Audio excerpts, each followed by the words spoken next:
এই নদীর পানি কেমন? পচা। পচা? এখানে যদি জানোয়ারও গোসল করে সেও মরে যাবে। আমরা এখন আছি পৃথিবীর বিখ্যাত নদী তুরাগের সামনে।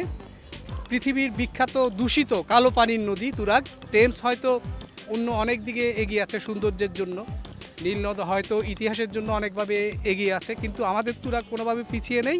তো তুরাগ হচ্ছে এমন একটি নদী যেটা ঢাকার চারপাশে দিয়ে চলে গেছে, এবং ঢাকার চারপাশের যত দূষিত ময়লা আবর্জনা আমরা দেখি এখানে, যে এখানে মানুষ সাবলীলভাবে কী পরিমাণ ময়লা করে, মানব বর্জ্য ত্যাগ করে খুব সুন্দরভাবে সাবলীলভাবে। তো আমরা দেখতে পাচ্ছি এখানে আধুনিক সভ্যতার একটা চমৎকার নিদর্শন। আর্টিফিশিয়াল ইন্টেলিজেন্স আছে, তার মাধ্যমে ডিজাইন করা আধুনিক একটি টয়লেট তুরাগ নদীর পাশে। তো এই নদীকে ঘিরে এই এলাকার মানুষের যত ময়লা আবর্জনা দূষিত করার যে প্রবণতা, এবং এই এলাকায় যত মিল ফ্যাক্টরি ইন্ডাস্ট্রি আছে তার যত ধরনের ময়লা আবর্জনা আছে সবগুলো বর্জ্য সব এখানে এসে পড়ে। এখানকার পানি এত ময়লা এত কালো। আমরা শুনে থাকি যে ভ্লাদিমির পুতিন নাকি এই নদীর পানি খেয়ে ইউক্রেনে যুদ্ধ বাজিয়েছেন, এবং ইসরায়েলের প্রশাসন এই নদীর পানি খেয়ে অহেতুকভাবে ফিলিস্তিনের মানুষের উপর নির্যাতন চালাচ্ছেন। তো আসলে নদীর পানি কত প্রভাব ফেলতে পারে আমরা এটাকে স্যাটার হিসেবে ধরে নেবেন না। আসলে আমরা বাস্তবতায় এসে এমন একটা অবস্থায় পড়েছি 2024 সালে, আমরা কোনোভাবেই আশা করতে পারি না এরকম একটি নদী এভাবে পড়ে থাকুক, নদী এত ময়লা হোক, এত বিষাক্ত অবস্থায় পড়ে থাকুক। এখানে নদীর ব্যবস্থাপনা নিয়ে একটা বোর্ডও দেখেছি নৌ পরিবহন মন্ত্রণালয়ের, সেখানে খুব সুন্দরভাবে লেখা আছে নদী বাঁচাও দেশ বাঁচাও, নদী বাঁচলে বাঁচবে দেশ। তো সেক্ষেত্রে তার যে কার্যকরণ সেটা আমরা পাচ্ছি না, এবং বোর্ডে লেখা আছে এই এলাকাটি সিসি ক্যামেরা দ্বারা পরিচালিত হচ্ছে। তো সিসি ক্যামেরা দ্বারা যদি পরিচালিত হয়ে থাকে তাহলে এটাতে এত ময়লা এত বর্জ্য কেন, এবং মানুষ কিভাবে এত সাবলীলভাবে এত ময়লা ফেলছে? এটাকে একটা জীবন্ত সত্তা হিসেবে কয়দিন আগে উল্লেখ করা হয়েছে। আসলে কি এটা জীবন্ত সত্তা? জীবন থাকলেও সেটা হচ্ছে অনেকটা ডেভিলিজমে পড়ে গেছে। তো আমরা এখানে একজনকে পেয়েছি যিনি এলাকার সচেতন নাগরিক। তো ভাইয়ের সাথে আমরা কথা বলতে চাই যে এই নদী নিয়ে আপনার কি ভাবনা। আমি 91 সালে আসছি ঢাকায়, তখন তো এটা পানি স্বচ্ছ ছিল, অনেক স্বচ্ছ ছিল। আর এখন তো আপনি দেখতেছেন যে এখানে গন্ধে দাঁড়ানো যায় না। এটা গেলো 1 নম্বর। 2 নম্বর হচ্ছে এটা পরিবেশ দূষণ হওয়ার 2টা কারণ। একটা হচ্ছে পিছনে আপনার ওই পাশে পশ্চিম পাশে যে মিল ইন্ডাস্ট্রিগুলি আছে তাদের যে বর্জ্যগুলি সম্পূর্ণটাই কিন্তু এই নদীতে পড়ে। আর 2 নম্বর হচ্ছে বিশেষ করে এই টঙ্গী বাজারে আপনি দেখেন এখান থেকে একদম যত ময়লা আবর্জনা আছে বাজারের সব কিছু কিন্তু এই নদীতেই ফেলা হয়, ঠিক আছে? এটা তো পরিবেশ আসলে ঠিক থাকবে না। মানুষের মধ্যে সচেতন করার জন্য আমাদেরও দায়িত্ব আছে, বিডব্লিউর দায়িত্ব আছে।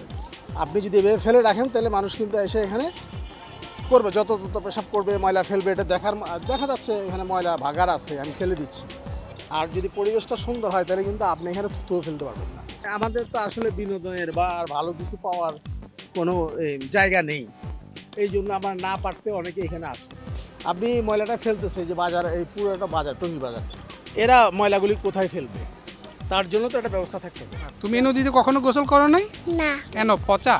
হ্যাঁ। বাংলাদেশে আর কোথাও পেয়েছেন আপনি? এখানে যদি জানোয়ারও গোসল করে সেও মরে যাবে। এই যে এত ময়লা আবর্জনা এত কিছু, এগুলাকে কিভাবে হয়? কেন গন্ধে থাকতে পারতেছি না।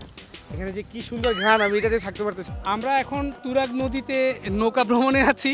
তো এইখানে আমি যে একটু আগেও বলেছিলাম যে আপনারা চাইলে এখানে প্রেমকালীন সময় কাটাইতে পারেন অসম্ভব চমৎকার বাজে গন্ধ নিয়ে, এবং কি পরিমাণ দূষিত পানি।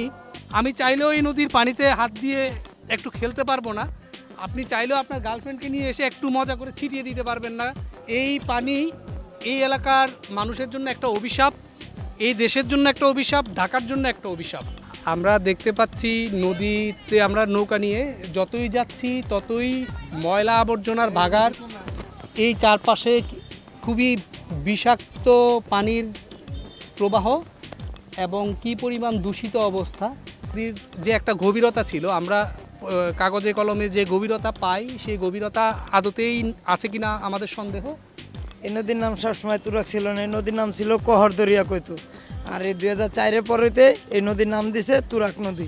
আগে যেরকম নদী ছিল যেন 12 মাসই পানি ব্যবহার করছে মানুষ, 12 মাসই সচেতন গোসল করছে, এখন এটা করতে পারে না। মেন সমস্যা হলো এখানে, কারণ আগে তো এত মেল ফ্যাক্টরি ছিল না, ওখানে মেল ফ্যাক্টরি হতে কেমিক্যালের পানিটা বেশি আসাতে এই নদীর পানি পয়সা এই গন্ধটা হয়। আমি সরকারকে বলতে চাই যে তো জায়গায় জায়গায় সাইনবোর্ড আছে, সব কিছু লাগানো আছে, মানুষ তার পরিবর্তন হয় না। এখানে হলো মেন সমস্যাটা, ময়লা আবর্জনা সবাই ফালায়, যেহেতু মানুষ যদি সচেতন হইতো তো এতটা ময়লা আবর্জনা পড়তো না নদীতে। আর সরকার যেহেতু বাধ্যমূলক যেগুলা মেল ফ্যাক্টরি আছে এগুলো যদি কেমিক্যাল বন্ধ করতে পারতো, পানি ওয়াশ করে দিতে পারতো, তো এতটাই নদীর পানি কখনো দূষিত থাকতো না। ওনার জীবিকার প্রয়োজনে এখানে থাকতে হচ্ছে। উনি বললেন যে 3-4 দিন উনি যখন বাইরে থাকেন তখন ওনার সতেজতা কাজ করে, কিন্তু আবার যখন হচ্ছে জীবিকার কারণে নদীর কাছে আসেন সেই গন্ধ আবর্জনা এটা নিয়ে ওনার থাকতে হচ্ছে। নদীর পাড়ে আসলে মানুষের মন চাঙ্গা হয়ে যাবে, ফুরফুরে হয়ে যাবে, প্রেম জেগে উঠবে, ভালোবাসা জেগে উঠবে। কিন্তু আমরা যে তুরাগের পাশে আছি তার পাশে আসলে এবং এখানে নৌকায় ঘুরলে আপনি রাতে দুঃস্বপ্ন দেখতে পারেন। আমরা যে প্রতিবেদন করছি, আমরা যে নদী নিয়ে কথা বলছি, সেই কথা মানুষের কাছে পৌঁছে যাক। নদী বাঁচুক, দেশ বাঁচুক।